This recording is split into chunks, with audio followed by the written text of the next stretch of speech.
so much. Not at all. So, There. I don't think you need really that much introduction, Mark, because most people know who you are. I'll give it a go anyway. CalMac enthusiast. Favourite ship? I'll leave that for you to guess. Yep. Other interests, Formula One, like myself. TV history, yeah, and rock music. Which I'll know the latter for the CRSC will be of special interest. So, Mark, it's great to finally meet you after I've been talking to you on Facebook for 10 years. Absolutely. I can say that about a lot of people here. Without further ado, folks, Mark Nicolson. Thank you very much. Good evening, everybody. So, as you can see, I'm paying tribute to my favourite ship, the Isle of Lewis, which is 30 this year. And without further ado, we want to get straight into business. So we want to kick off with the introduction, how she came to be, her genesis. So first of all, the earliest development of the Stornoway service under McBrain's would be coming under the steamers like the classic Claymore of 1881, which served from Glasgow all the way to Stornoway, but she had quite a lot of port calls to make during the way.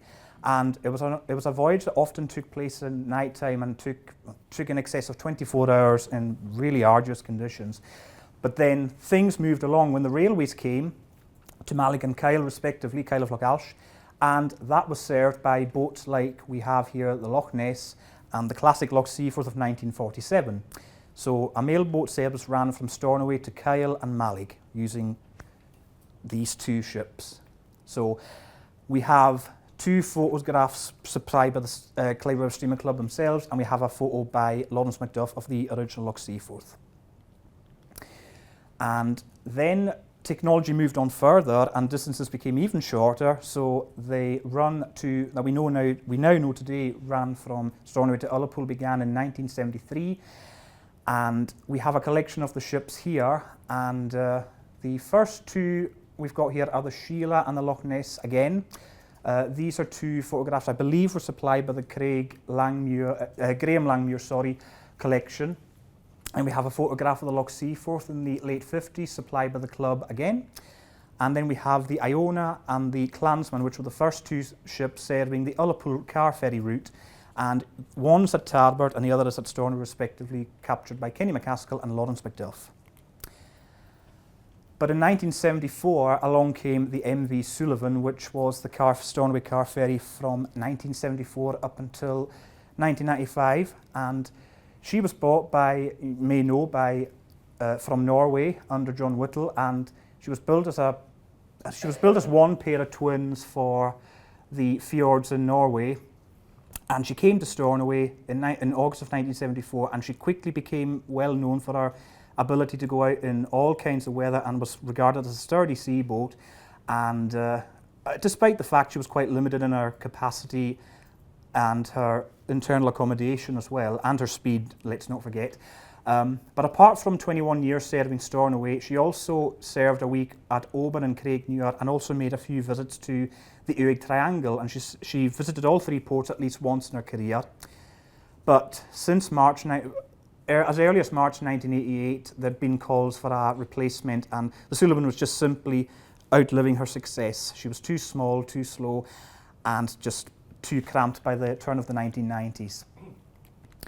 So what had to be done? A replacement was ordered or announced by Colin Patterson on the 18th of May 1993 when he made a visit to Stornoway, and approval came from Parliament about 2 months later on the 13th of July. So what was needed simply was a much larger boat that was capable of carrying more vehicles per sailing, could operate at a faster speed, and had the most advanced and up-to-date facilities, pretty much like the Isle of Mull and the Caledonian Isles, which were obviously commissioned for Mull and Arran respectively in the late 80s and early 90s. And the Isle of Mull often outshone the Sullivan when she covered for her during refits, during overhauls of the Sullivan, so she was obviously putting her to shame quite a bit. But the contract was awarded for this new ship on the 22nd of September the same year, and it you can see there, that's the old Ferguson's logo. All these photographs are my own, by the way. So we had 60 men that were employed to build a new ship, And I remember Colin Patterson saying that he was absolutely certain that they could build an excellent ship. And out of the other 13 yards that tendered for the contract, another was Scottish, which was Yarrows in Scottstown. So we're going to flick through a few of the blueprints that were originally supplied to me by the Ballast Trust. I made a visit to the Ballast Trust in Johnston to investigate these drawings. So as I flick through these drawings, you may notice that there are some similarities in the design to the Caledonian Isles, especially near the stern. So the designer of the ship was Craig Osborne, and he was one of the top designers at Ferguson's at the time. And as we flick through the designs, you'll see that there were various variations, and very, very slowly she came to become the ship that we now know. And it's very interesting to see all these original blueprints because they really open your eyes up to what they were faced with. And then, of course, this was the ultimate design that would come from the yard. And here are two photographs of the construction process at Port Glasgow, which was during the time she was known as yard number 608. And you can see here in these photographs by Craig Osborne himself and another one by the Stornoway Gazette that she was pretty much going to become quite a giant. And this is in the early stages where the forefoot was just about to be installed. And you can see here from the design, and I'll talk about this later, how sharp how much the bow swells out of the sides, the flares. And here she is in more of an advanced state of building. Now, it's important to note that it just seemed that she was almost preparing to go out to the edge of the main road in Port Glasgow and almost towered. Such was her size that she just almost towered over the top of the road. So it was going to be the biggest ship that Ferguson had ever built at the time. And the launch took place in fabulous weather on the 18th of April 1995 by Princess Alexandra. And here she is, just about to enter her element, during which time she was known to keel over the side slightly as she went in. She made a famous lean to the port side, but she was completed 5 weeks ahead. Well, she was launched, 5 weeks ahead of schedule and launched in front of 1,000 people that came to see her at the Clyde. And I believe that photograph to be Craig Osborne as well. And that is Princess Alexandra herself, a portrait that still hangs on board. And there's a quick shot by Graham Todd, also of Ferguson's fame, of her just entered the natural element. Now, this is a George Young photography shot this is before drones, by the way, and this is during the process of fitting out. So while she was based at the new fitting out berth at the time at Ferguson's, she spent a week during June of 1995 getting her bottom painted and just really getting the full works done in dry dock. And you're just in awe of the scale of the picture and just how much detail and how much of these buildings have been crammed in, and much of these buildings are gone. And you can notice the Western Ferries ship at the bottom. I don't know which one that is, but it's certainly not in service anymore, I don't believe.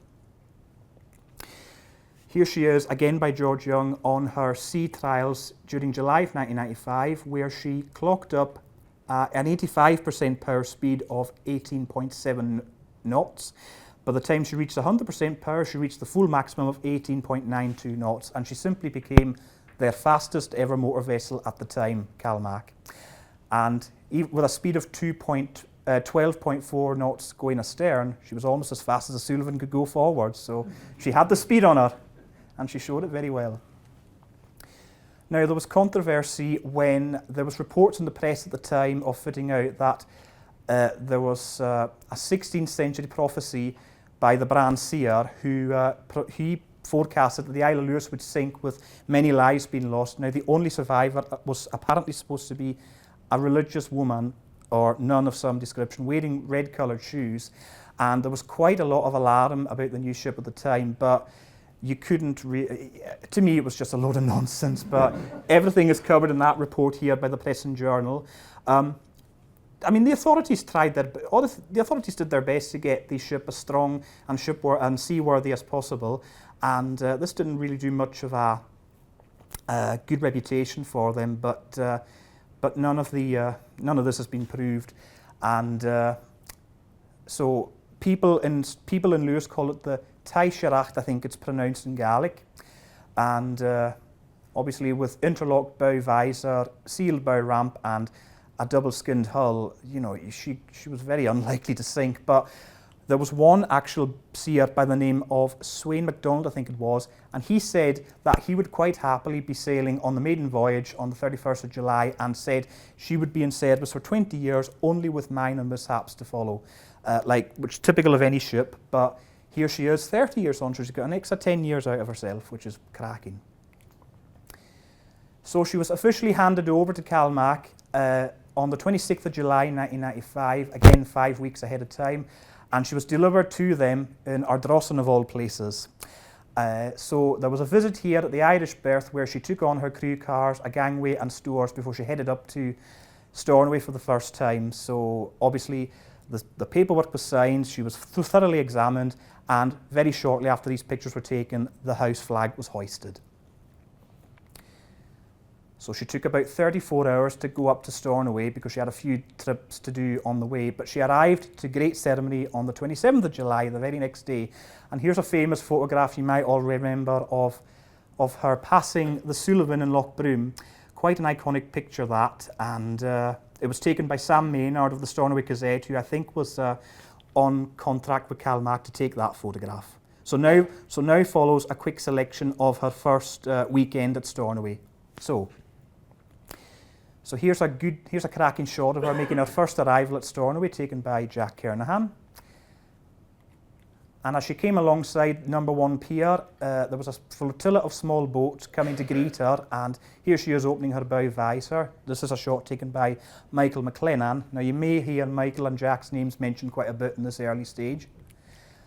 Here's another shot by Jack of, you just see how much she's towering above the townspeople at Stornoway, and you just almost see, just with a high tide that night, but she had to have minor adjustments near the stern to get the stern to align with the link span, because it was a bit narrower than they thought, even with offset ramps, which I'll describe later.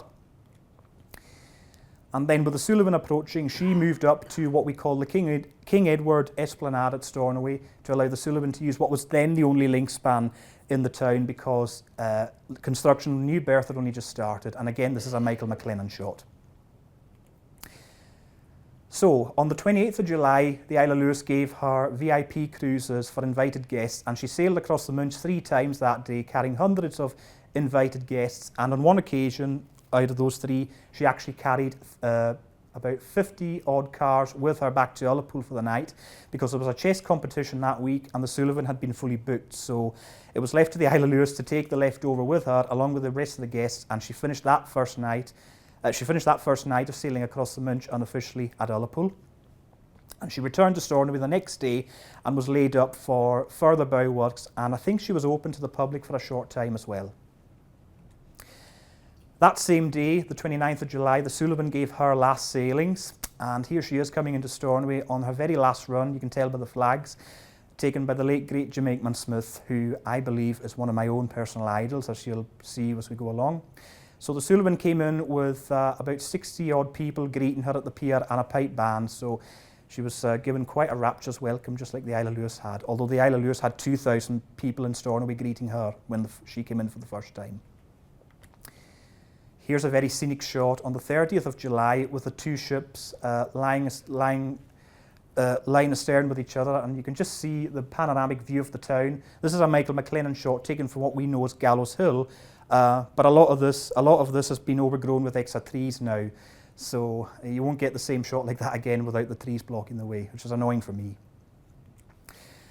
Here's another Jim Aikman-Smith shot. This is the Isle of Lewis on her very first day of public service, passing the Arnish Lighthouse, and you can obviously see where I personally get the influence from here.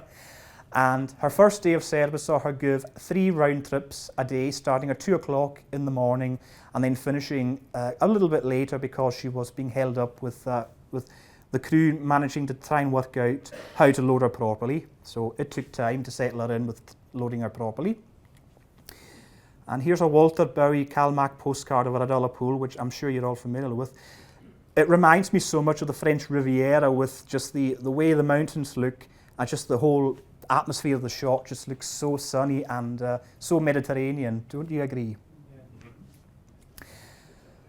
So after a few days of layup and realising the Isle of Lewis had settled in properly, the Sullivan departed for the very last time, and she headed for Troon to be dry docked.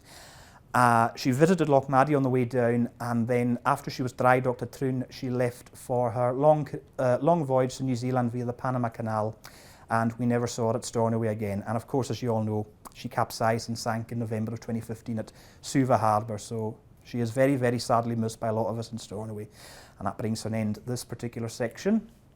So now we're going to quickly look at the career highlights of the Isle of Lewis during her time at Stornoway. This is a Michael McLennan shot of her coming in early on.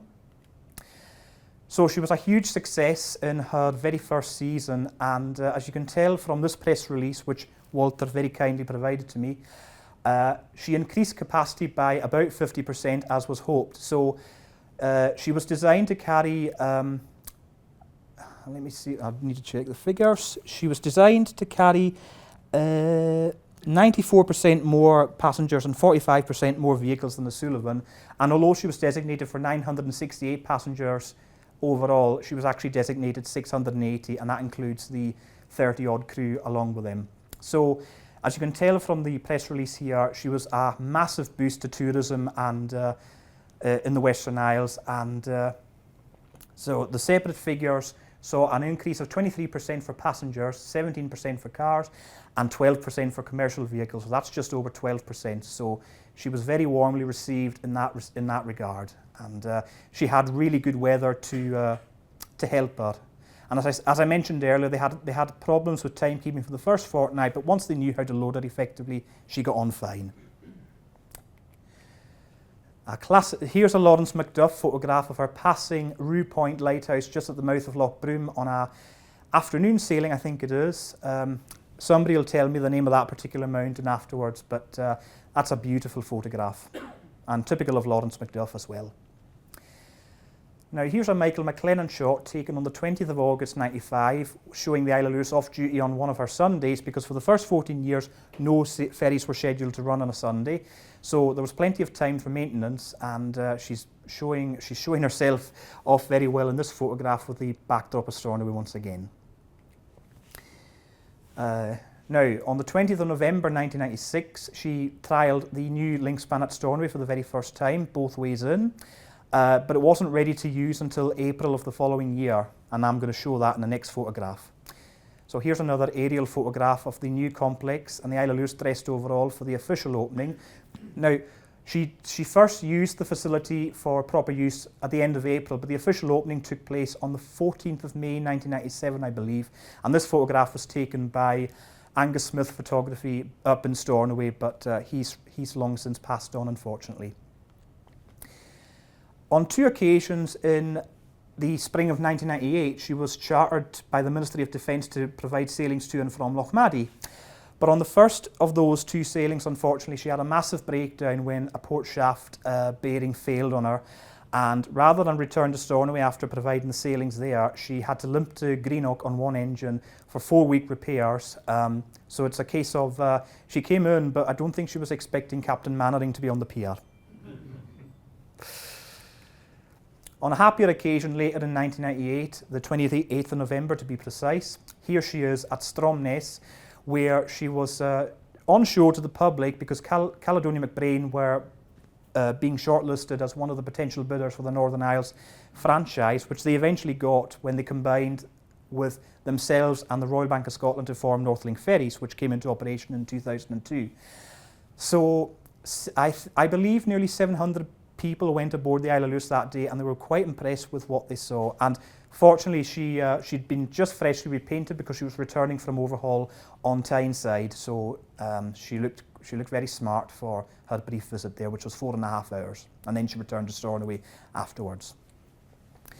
Now, although she was a large enough vessel, she was beginning to feel the strain of all the freight and commercial traffic by about 2001. So there's a collection of photographs here taken by Jack Kernahan, I believe, Now, the two vessels at the top were both provided by Tegran Shipping, the White Sea, and the Tegran Trader.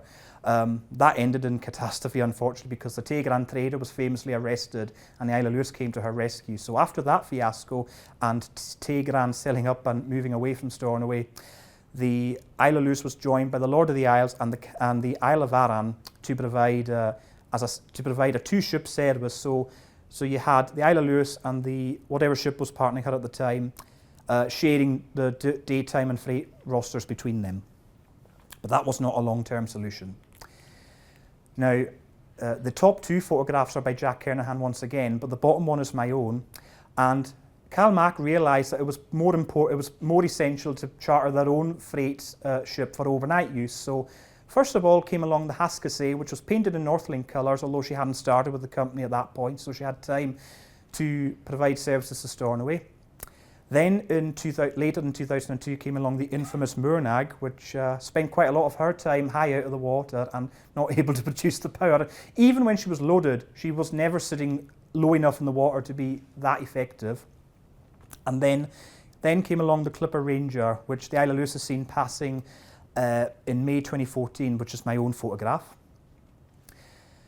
She famously introduced the first scheduled Sunday ferry after 14 years on the 19th of July 2009, despite being repaired after a breakdown 2 days before. But rather than it being claimed an act of God by the opposer of the service, it was more a case of just a simple mechanical gremlin. But it was Colin Patterson who has this portrait provided by the CRSC.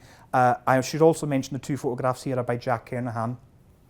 Colin had said at her launch, if you remember, that it was just not feasible to see such an asset like the Isle of Lewis being sat at Stornoway for a whole day, 1/7 in its whole working life, and that simply anybody who did not want to use the Sunday service did not have to, because it just was not economically viable to have her sitting there 1 day in 7, despite the maintenance she would be benefiting from, the downtime I should say.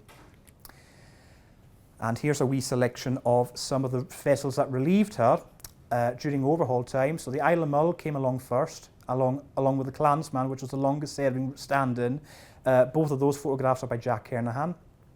And then the Hebrides and the Isle of Arran respectively provided one-off stints themselves in 2013 and 2015 respectively, and both are seen leaving Stornoway in my own photographs. After 20 years, however, the Isle of Lewis suffered the same fate as the Sullivan and had to be replaced. So along came the massive Loch Seaforth from Germany, which entered service in February of 2015. But she only really brought the same passage time of 2 hours and 30 minutes that the Isle of Lewis had in fact promised. And she could only carry about 20 more cars. So, and it was designed to be a one-ship round-the-clock service. But I think you'll find that a lot of people are not really still satisfied with one ship doing all the work. We're still fighting for two ships. So for 2015, the Isle of Lewis was laid up as a spare ship. So we see here a range of photographs. The top one coming into Stornoway during summertime sailings to supplement the Loch Seaforth. But she also did a tour of some ports in the network, a lot of which were new places for her. So the top left photograph is my own, and then she's seen at Brodick, captured by Stuart McKillop, and in the bottom two photographs taken by Kenneth White, he captured her at Troon and Campbelltown respectively. So it was a case of trying to see where she could fit to determine her long-term future, because there had been rumours about her being sold to Swedish owners after the Loch Seaforth had arrived, but they never came to fruition, so she stayed in the fleet. Now, before she moved to her new role in 2016, she was chosen to cover the Hamnavo up at Scramser and Stromness, and all of these three photographs are taken by Stuart McKillop at the time, and you can see that it was an arrangement because we had got shot of the Hilda Say from Northlink, so that means that as a reciprocal arrangement, they would be given the Isle of Lewis as a charter basis, and I believe Willie Mackay, captain of the Northlink ferries there, was acting as pilot for the crew of the Isle of Lewis, because don't forget the Isle of Lewis was on charter to Northlink at that time. But she completed all her sailings with 100% success. And then finally, she moved to her long-term role for the last 10 years as the Oban to Castleby ferry, where she's been just as successful as she's been at Stornoway. All but one of these photographs of her are my own. The last one on the bottom is by Cameron Wilson at Craignewer.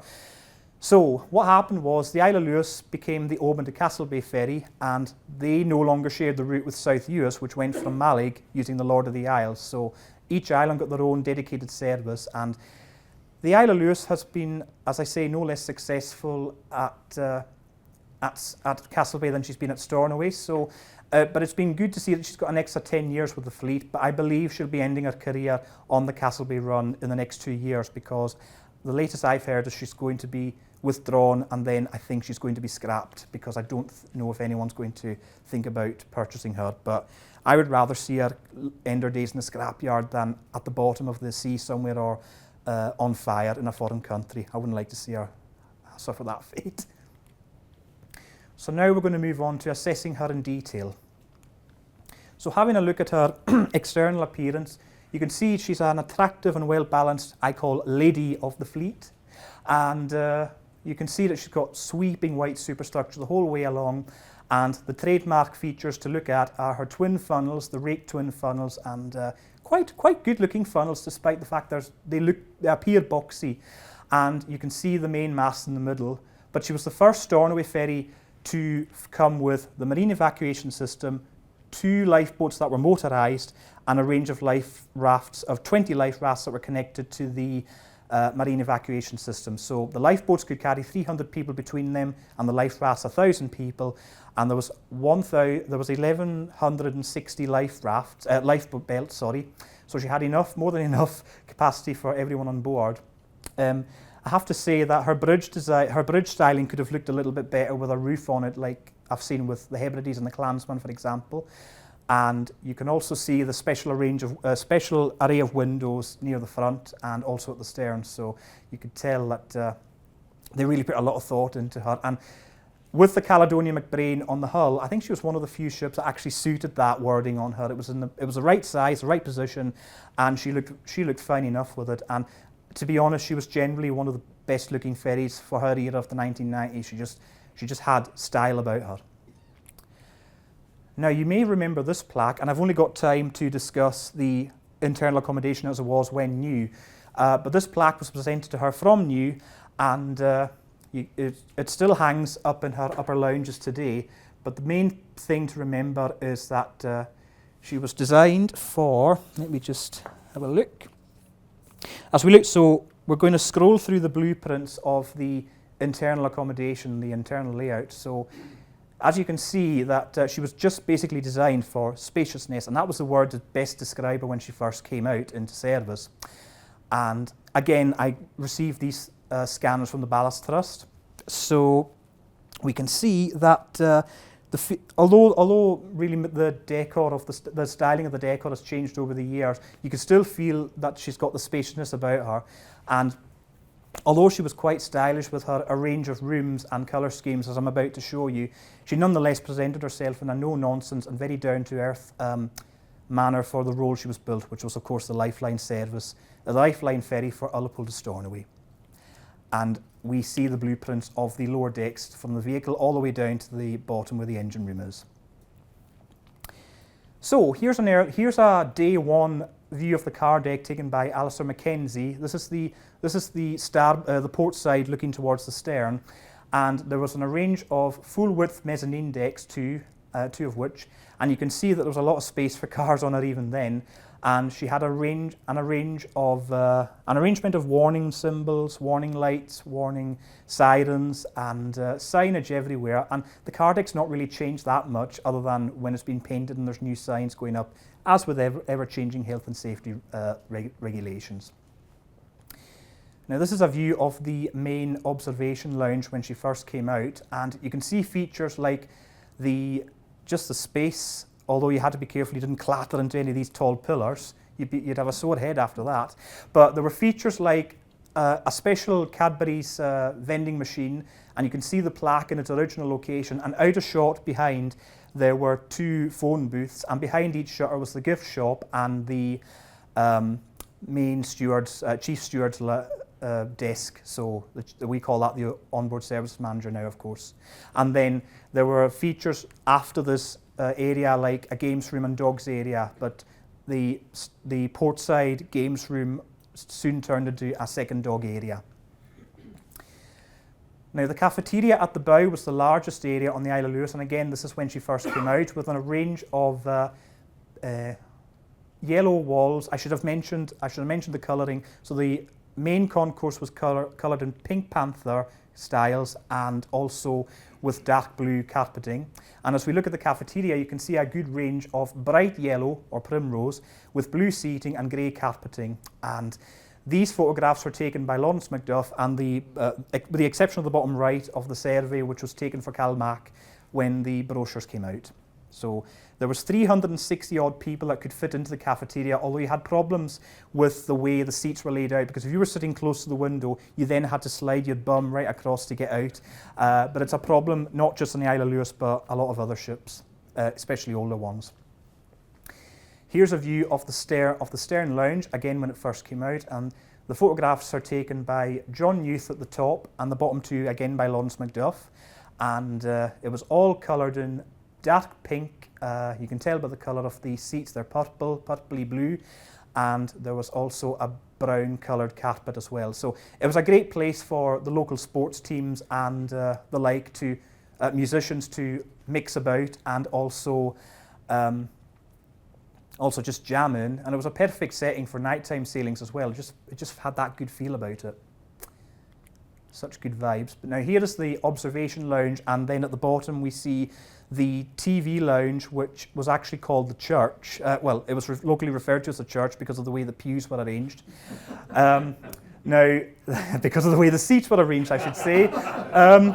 Now, this was a brightly coloured area with light blue sky panelling, and also green blue carpeting and blue tables, and also purple base seats. But there was also an area of 50 seats, as you see in the top right picture there, and down below in the bottom right picture of the church area that we call it, it was fawn coloured panelling and these seats, as I say. Now there was a television in front of each set of seats, so BBC was on one side and Grampian Television on the other, because that's what I grew up with. And now the problem with the seats in the TV lounge was that people would often put their feet up on the back of the seat in front, and that would cause problems for anybody sitting in front. So when she was refurbished in 2004, a lot of these original fittings were taken away and recycled, and I think she probably lost a lot of character, but of course things had to change. So the photographs are by John Youth, CalMac at the top, and then both bottom ones again by Lawrence Macduff.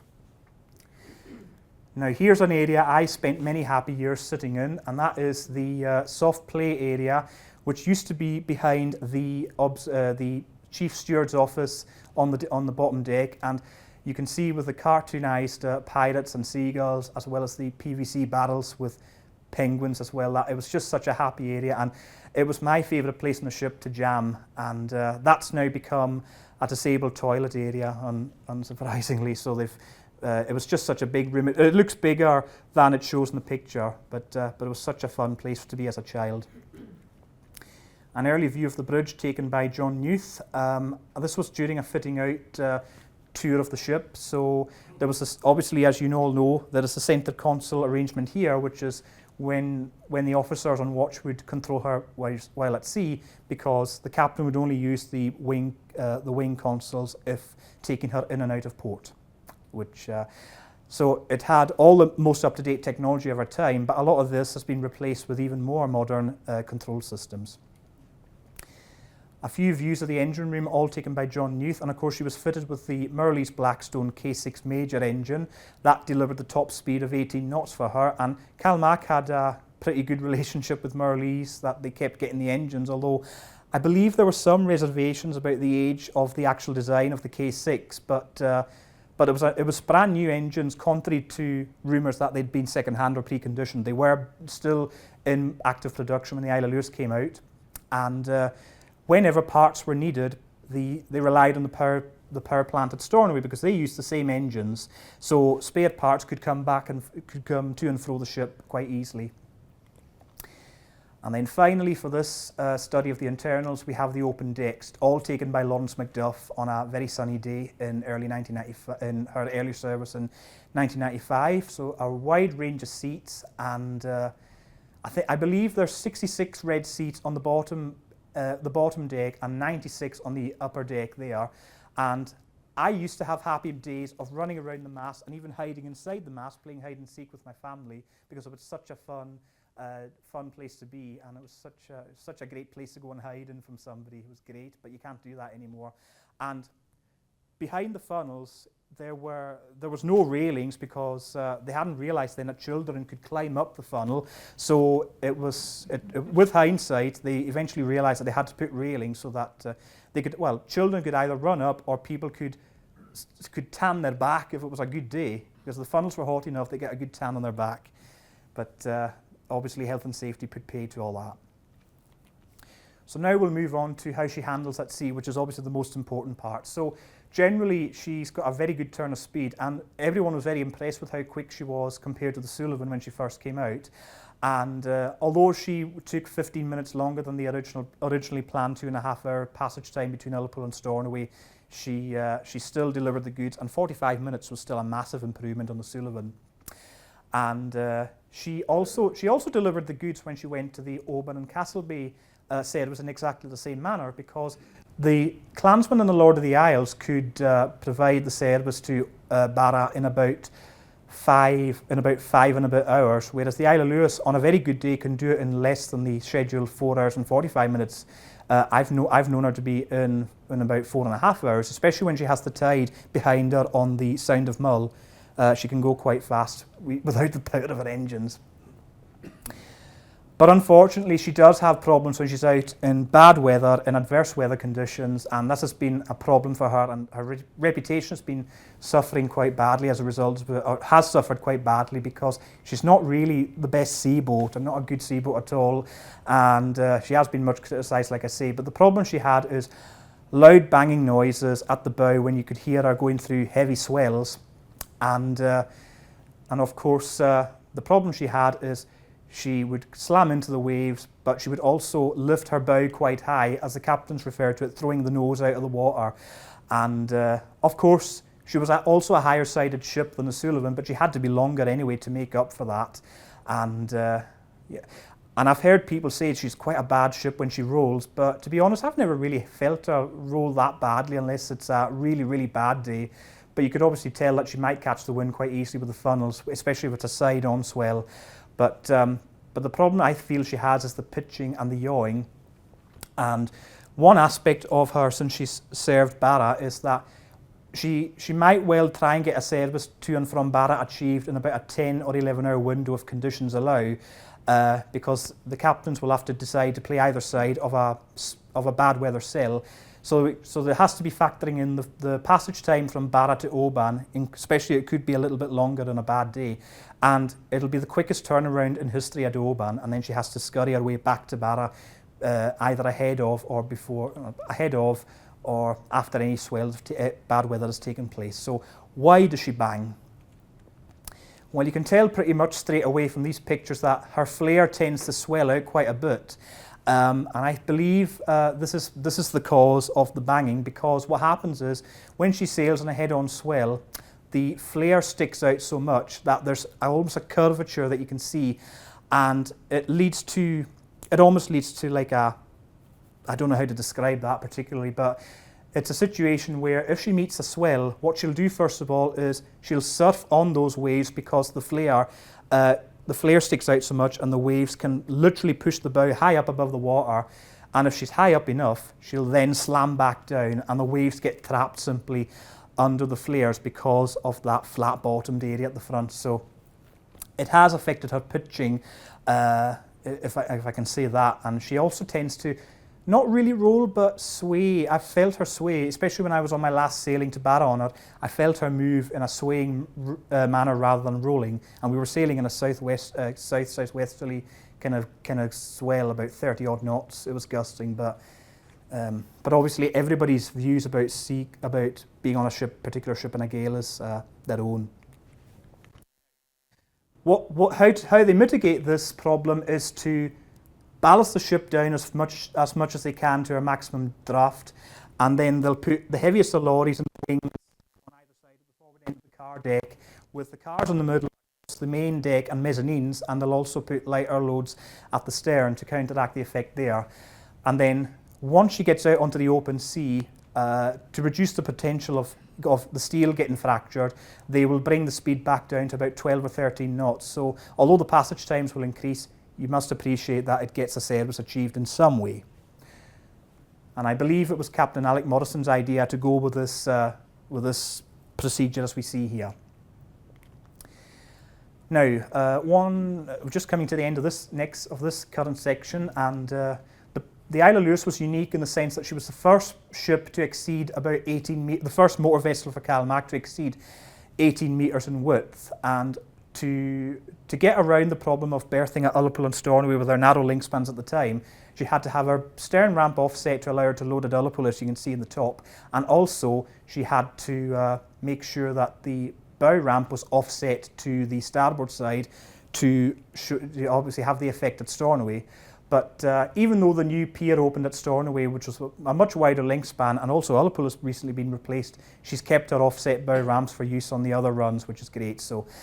So pictures one, so if we're looking at this clockwise, 1, 2, 3, 4, the top left picture and the bottom right is my own, but I believe the top right picture to be that of Michael McLennan's or Jack Kernahan's, I'll need to verify that, but the bottom left picture at Bowen at Ullapool is by a guy called Hugh Smith, who I'm friends with on Facebook.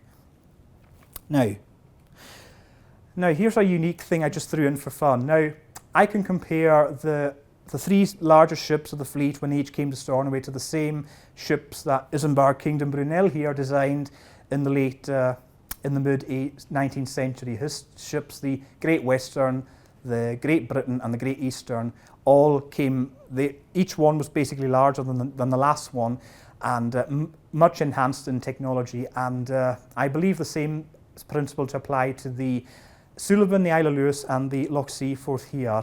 And of course Brunel was also known for his Great Western Railway of broad gauge and his Clifton suspension bridge, and I have to say I've had a casual interest in his work, and I'm pretty sure if he'd been around today, he'd be well chuffed to see the three ships here.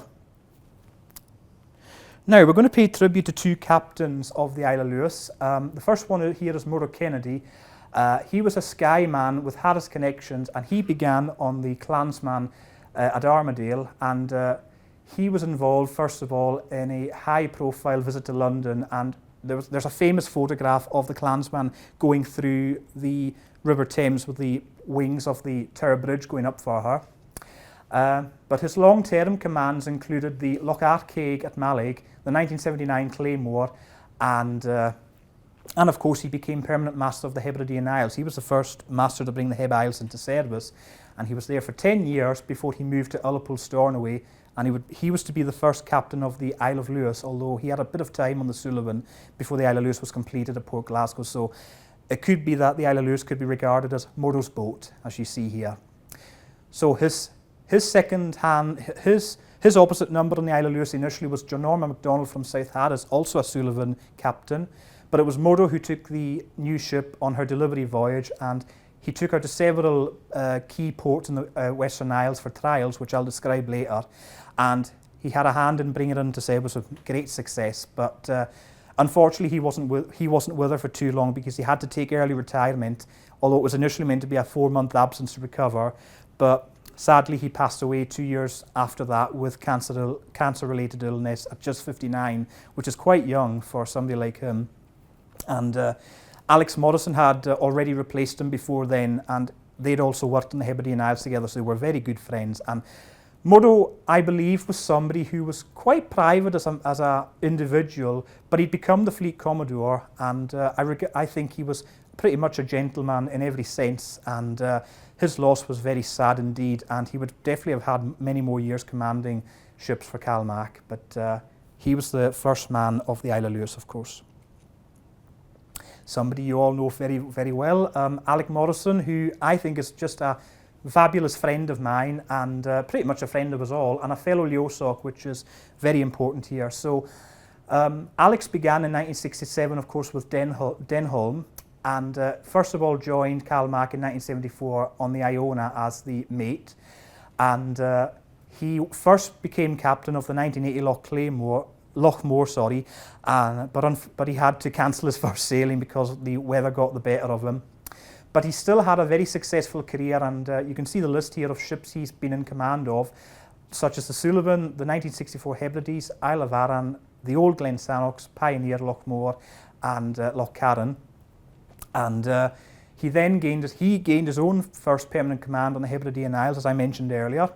And it was 10 years he described as pretty much his happiest days working for CalMac. But he moved in 1997 to the Isle of Lewis, and his last 22 years with CalMac were spent there. And initially he worked alongside Norma MacDonald, but he then developed a relationship. He developed a bit of a double act with Donnie Finlayson, who he worked with until he retired in 2016. And Alex himself actually spent time alternating between the Lewis and the Hebrides at Uig, so you know he had time on his old route as well.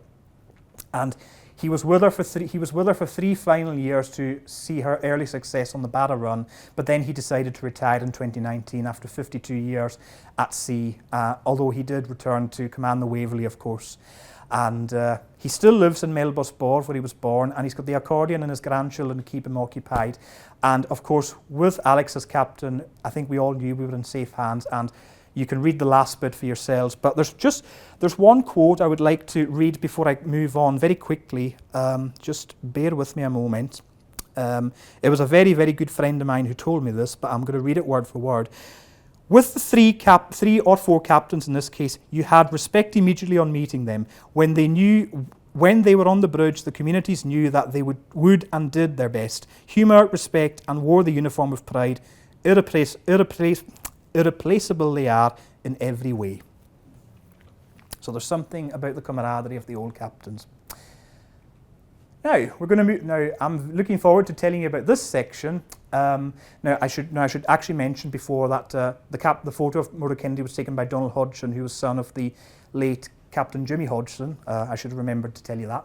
But we're now going to do a case study where we're seeing the Isle of Lewis on the Uig Triangle in a form of a pictorial case study, because she was obviously well known for her inability to berth at a lot of piers, so that means that she would be limited in a lot of the routes she could sail on. So that included the likes of, in the case of Oban, Coll, Tiree, Colonsay, Kennacraig, the Port Askaig and Ellen, and she also couldn't fit at Loch Boysail because of the problems with width and draft.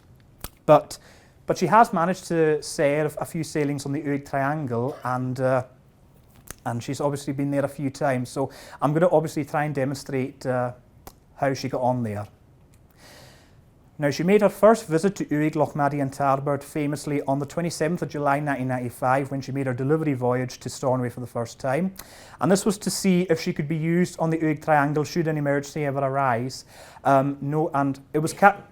It was Murdo Kennedy who obviously conducted these trials, and what resulted was, and also of course there was a potential to use Tarbert or Uig in lieu of Stornoway or Ullapool being unavailable. But what resulted from the trials was that there were problems with, as I say, with the draft, because these ports were shallow, so she could only operate really when the tide allowed, so she couldn't reliably operate a proper timetable there.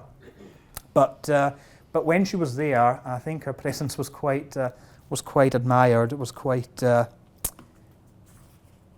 appreciated. So let me just get my notes together. So I should also mention before I start that we're going to illustrate not just the photographs taken in 1995, but also when she did later trials, and these were all taken by myself. So we're going to start with Uig.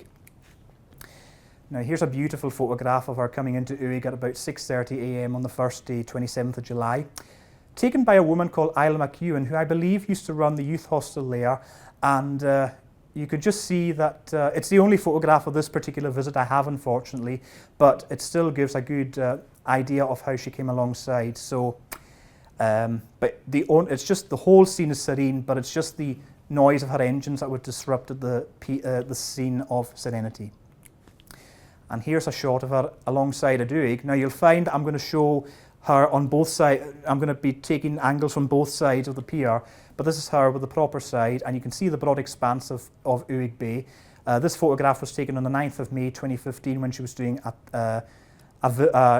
the services between Stornoway and Uig while Ullapool link span was being replaced. And here she is on the other side of Uig. Now, on her first visit in 1995, you want to forget that the extra gubbins are there because they didn't exist when she first came to Uig in 95. So what they had to do was, there were fair leads behind the funnels on the upper deck there, and the stern was secured somewhat with the fair leads put through that, the ropes were put through that fair lead and then the stern was secured, but there was no problem with tying up the bow. And as we can see here, you can see how much the offset bow ramp is, she had to lie at an angle to allow the stern ramp to come down there, so it was a bit of a tight squeeze, and I think she was only able to use Uig when the water was calm enough because of the way the pier was arranged, because she's such a heavy ship and feels quite the full force of a gale when she's berthed at a particular pier. The current at this time would have been running under the pier, so she would have had problems in that respect.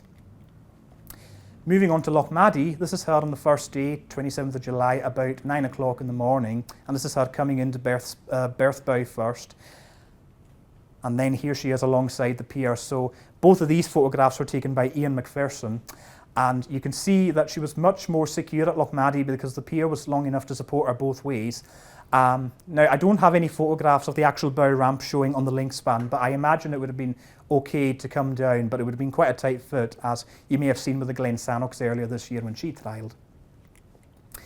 So, when the Isle of Lewis finished her bow trial, she backed away from the berth, turned round, and then returned to the link span to try the stern ramp this time, again with great success. But these last three photographs of Lochmaddy are my own from 2015, but I'm going to be describing the events as they happened the first time because both outcomes are exactly the same.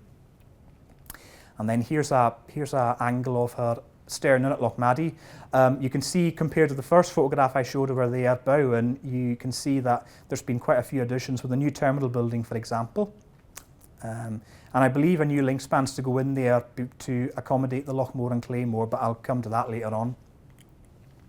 And then finally for Lochmaddy, you can see the stern ramp is fitting absolutely square on with that link span, which is actually quite narrow at the best of times. And then Tarbert, and here she is coming into Tarbert on the 27th of July 95, taken by the great Jim Aikman-Smith once again. And this is actually my own personal favourite of all of Jim Aikman's work, and you can see her coming in at a pretty much medium to low tide, and obviously negotiating the narrow passages of East Loch Tarbert. So she was the biggest ship to ever visit Harris at the time. And then here's Jim Aikman's second photograph of her actually at the pier, and there's a yacht just leaving behind her, which adds to the composition of the scene. And here's a photograph taken by Kenny McCaskill from the side of the pier, and there's quite a crowd wondering what the heck this big monster's doing in their port. They've never seen a ship this big before, so it's quite impressive to see the scale of Harvard at Harris. Now, as with Uig, because there was no extra pierhead for Tarbert until the Hebrides came along in 2001, the Isle of Lewis again had to have her stern secured with the rope through the fair leads just behind the funnel, and I think you might have to squint hard to make it out. And here she is at Tarbert on the 9th of June 2015. Now these are my photos again, and this is her stern in, and Alec Morrison was in command this time, so Alec was quite happy to let me go onto the car deck both ways because he tried bow in as well as stern in, but the stern in version is just important for the 2015 ones for now. And here she is alongside. Now the pierhead, there was an extra pierhead by this time, so she was able to be fully secured for the full length, so that was pretty good. And again, Alec is just packing it up there to make sure she fits. And here she is bowing at Tarbert. This is my own photo from 2015, but the the results between 1995 and 2015 here weren't really that different. Maybe just a wee bit of an alignment there rather than dead straight on. So you can see that she might be at a slight angle there. As is the case when she went stern in there, because there was a bigger fender on the new pier head which pushed her bow and stern out a wee bit more, but there was a new extra ramp finger installed for rebuilding Ullapool, so it's important to note that this really helped her because it really makes it look more central. Now the Isle of Lewis tried the ports again in 2024, 19th of March 2024, because they were hoping to try and use her on the Uig run to allow the Hebrides to go down to Arran when the Caledonian Isles was still absent. But with the Lochmore and the Claymore both measuring about 20 centimetres more wider than the Isle of Lewis, it was still a good opportunity for the Isle of Lewis to try the new piers out, because they'd all been fully dredged and enhanced with new fenders and things like that. And I'm now going to show the results of the trials. So you can read this for yourself, but what I will say is that there was information here provided to me by CalMac, from which I'm very grateful to them, and also 2 photographs from Uig and Lochmaddy, but I also took one in Tarbert myself. So let me just read this to you. So she, as I say, she fitted the piers generally better than before due to them all being dredged, but there was still a tide limitation at Lochmaddy of about 1 metre, so she could only berth. She can't really berth at the lowest of tide in Lochmaddy. But when she went to Uig, she managed to land the ramps correctly both ways, but unfortunately you couldn't get big loads to go through the stern, and you can see from the picture there that the new style of link span just cuts in too close towards the end of the ship there, so it was going to be a problem for higher. You can see the problem there. Then she went to Lochmaddy, where it was found that the bow ramp wouldn't connect, as you can see, because it was offset for Oban this time, but also, but she managed to fit stern in okay. However, with Lochmaddy, there were limitations that you can see, that she could only berth in good weather only, which is about 20 knots or less from any direction, because of the limitations of the navigational limitations, and because, don't forget, she's a vessel of high windage, so she would catch the wind quite easily in confined spaces. But even with the bow ramp not connecting, I don't think she would have had any problems going into Lochmaddy bow first in any weather physically. But of course, the ramp was the problem. And then when she went to Tarbert, things were more tricky. She only tested her bow ramp, and it was only possible to berth there in good weather only, which is either not possible in wind speeds of more than 20 knots from the north or south, because of the 50 metres of navigational space on either side and the lack of contingencies. And of course, going stern in there was an absolute no-go, although I was curious at the time as to why the stern ramp wasn't being used there. So despite the concerns about the operational constraints at Tarbert and Lochmaddy, which, as I said, is a result of the higher windage and confined spaces there, she could use Uig no problem as a contingency port. So if ever she needed to go somewhere else instead of Oban or Ullapool, she could go to Uig if need be. But I suspect that. So obviously the Isle of Lewis was not used for the Uig triangle, so she and the Hebrides stayed where they were for the summer of 2024. And I suspect that the next time she goes to Lochmaddy and Tarbert, she might well be greeted with people on the pier waving banners with 20's plenty. So that sadly never happened, but it was good to see her. It's good to get these photos, and I love them so very much. I especially love the next one. Now, this is her on the 27th of July 1995 after completing the first trials, and this is her heading out past the Sound of Scalpy, where she actually passed the very precise moment where the first sod cutting of the Scalpy Bridge took place, and that was carried out by a Scottish Office Minister by the name of Lord James Douglas Hamilton, who actually attended her VIP cruise from Stornoway to Ullapool the next day. And I think there was a report that he tackled Colin Patterson as to why CalMac were going to stop serving the Calacan service. I think Colin was quite irritated by this, and he simply just said to him, "It's because you forbade me not to do it." That's not my best impression of Colin. I've been working on that, but I just couldn't get it right, unfortunately.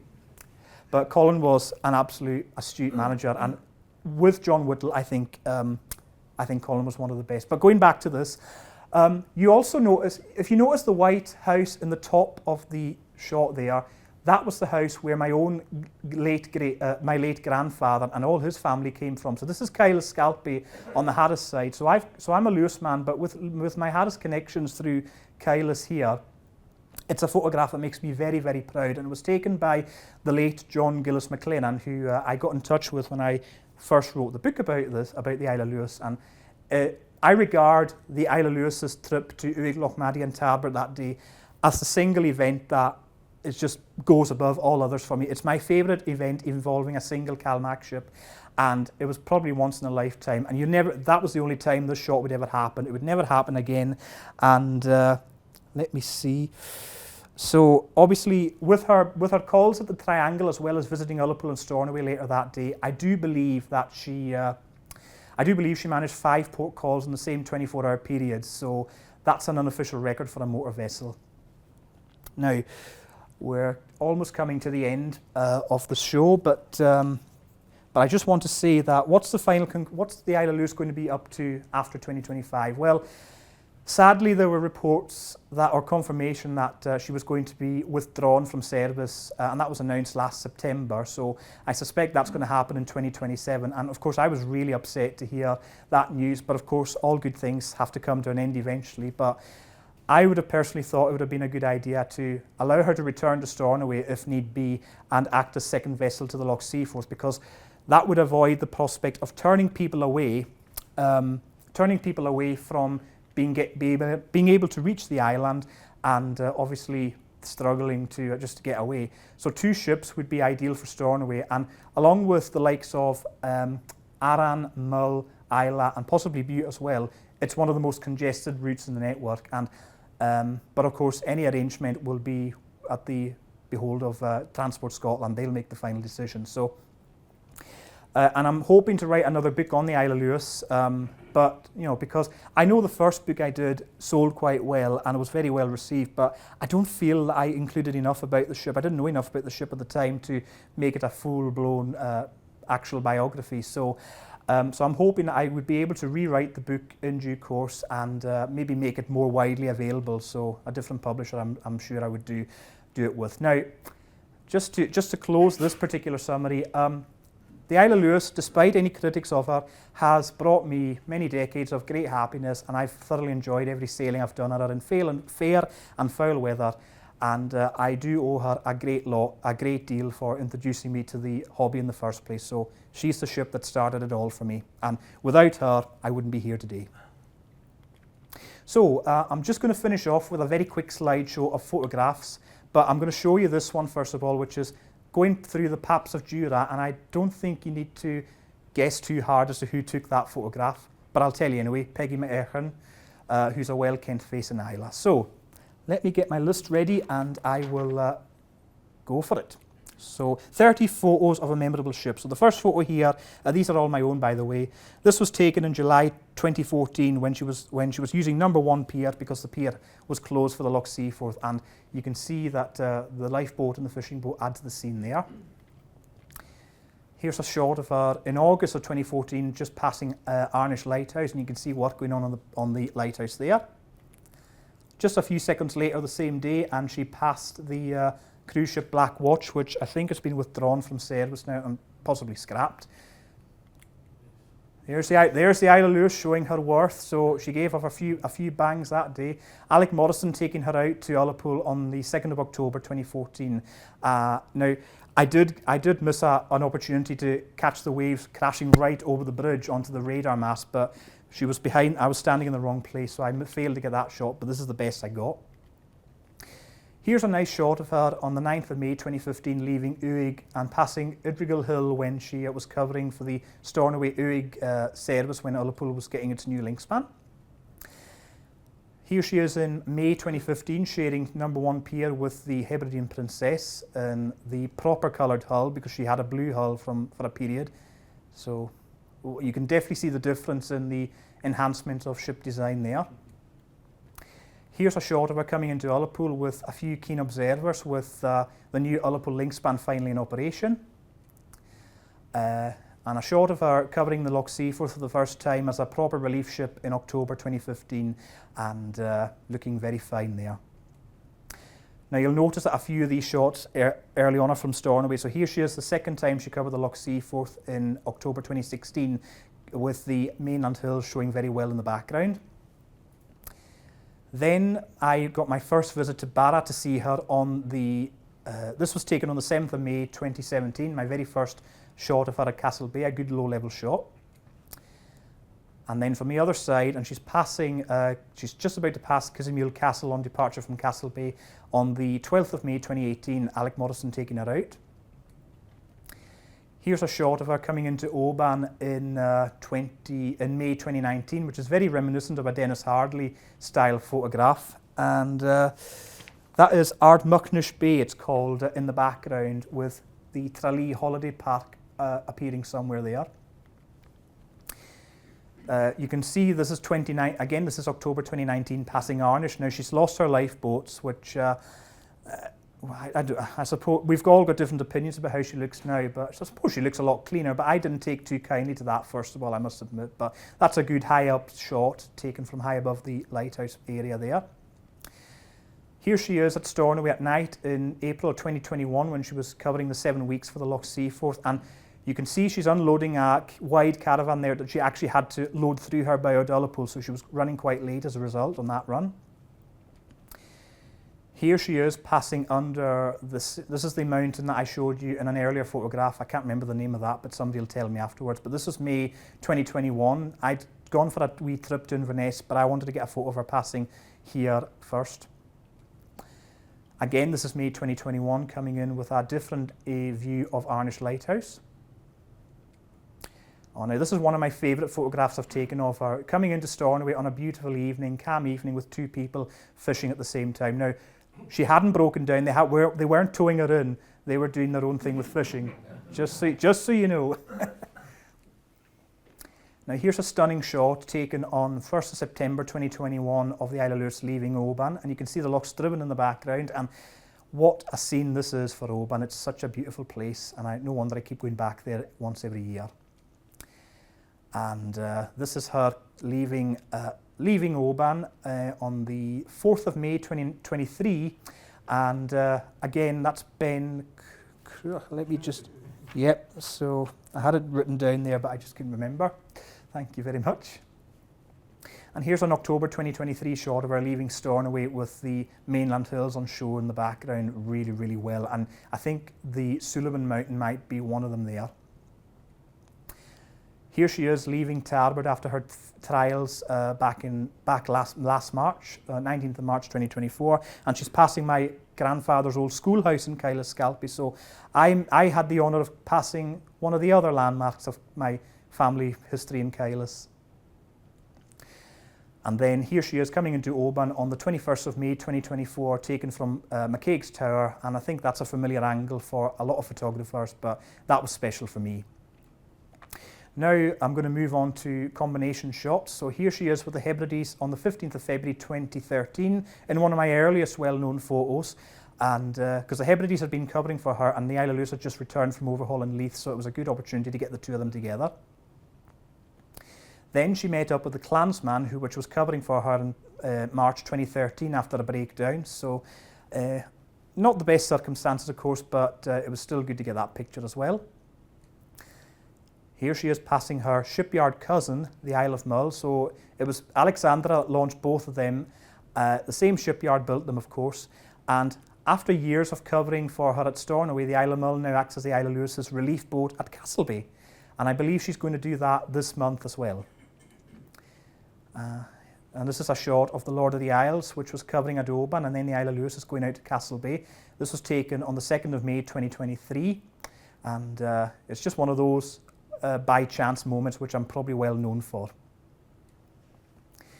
And here she is with the Isle of Arran at Stornoway in November 2022, because the Isle of Arran had a stint in covering the freight relief when the Seaforth was away, and there's the Isle of Lewis departing in the background. But she had a notable partnership with the Hebridean Isles when the Seaforth went for relief, and here they are together in October 2024, so not long before the Heb Isles left for Stornoway for the last time, and she's still sitting in the King George dock, I think it is, awaiting her final journey to the scrappers. A unique photograph at Stornoway in October 23 again, and this is her meeting the catamaran, the Alfred, and this is another by chance photograph, and I think the fact it was taken at night makes it extra special. And then finally, we have one of my favourite photographs that I've ever taken of all time, the Isle of Lewis and Loch Seaforth passing together with the sunlight on them on the 20th of March 2015. And that's one picture I'm extremely proud of. And of course, I couldn't leave out a particular paddle steamer in this review. So here she is at Oban with the Waverley, probably around 2017 time, taken by Kenneth White. And you know, I'm thinking very much of Ian Quinn when I include the photograph of the Waverley and Isle of Lewis together. So just about to come to an end there, but I'll leave you with the final statistics of the Isle of Lewis from new. You can read that for yourselves, but this is a history of her route history and her numbers and pretty much everything you need to know.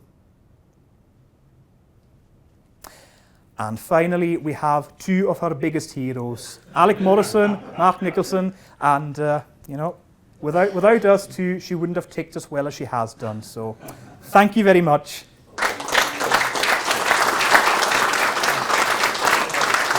Thank you. I'm not going to move from here because I'll fall over the cable.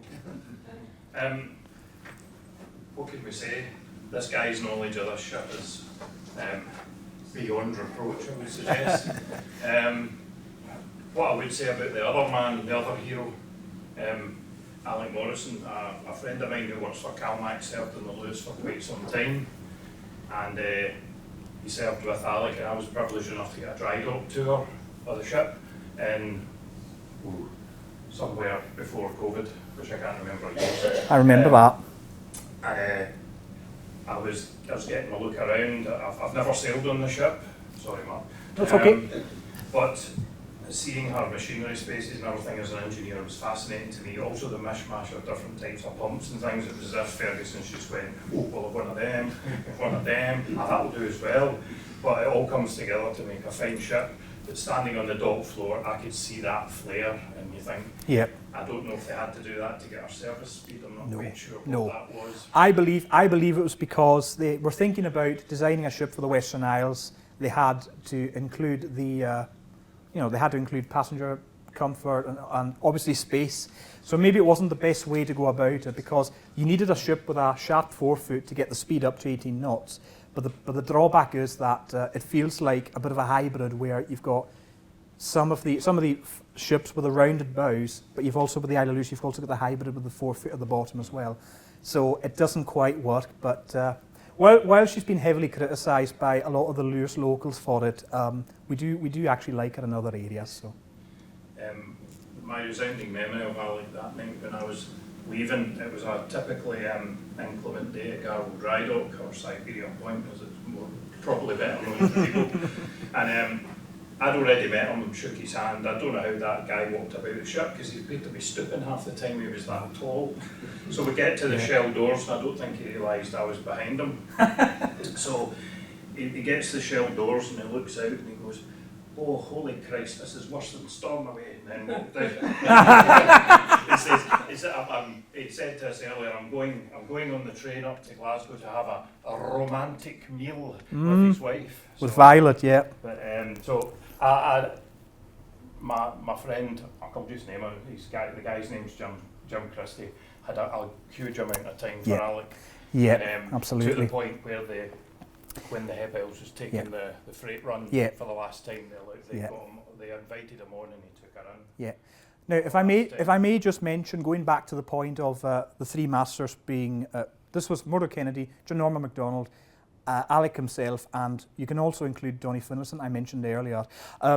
You had those four gentlemen who were all great friends, and they would come on and off the ship, shaking each other's hands as they exchanged the the roles, and I could just tell from Alex's booming voice, low booming voice, but lovely at the same time, that I was just in safe hands. Yeah. So when he even with the rough seas, he would still go into his cabin. Once his paperwork was done, out came his box, and away he went. You've just stole my next story. I got a text from Jim at 11 o'clock one night, which was unusual for him. He usually only texts me when he's coming up the Clyde with his ship and saying, I think you owe me a pint, which is, hi Gav, do you fancy going out for a drink? But it's just his way of doing it. Yeah. But I got a text from him late one night. He says, how you doing? I'm like, I'm all right, Jim, what's wrong? You're texting me at 11 at night. He says, I can't get to sleep. Alex practising his bloody accordion. So, again, thanks, Mark. Thank you so much. I'm sure the pictures probably explain more than I could probably say, but that's the whole point. It was obviously to bring my review up to date and maybe set a precedent for a new book, which I think is definitely going to be impending. No doubt. But I would say that I am contender for Pride of the Fleet has to be the Isle Allen, but we can discuss that now. Well, she's a Ferguson built boat as well, so I'm quite happy with that. You don't call her the old trooper for nothing. No, cheers. So, folks, that's it for tonight. I hope you enjoyed that. I certainly did. I could have done another hour of that easily. Probably wanting my attention. So You want my attention, Mark? He's Right. telling me to shut up. I'll leave you now with my favourite Jamaican Smith photograph of the lot. But thank you so much, as Gavin says.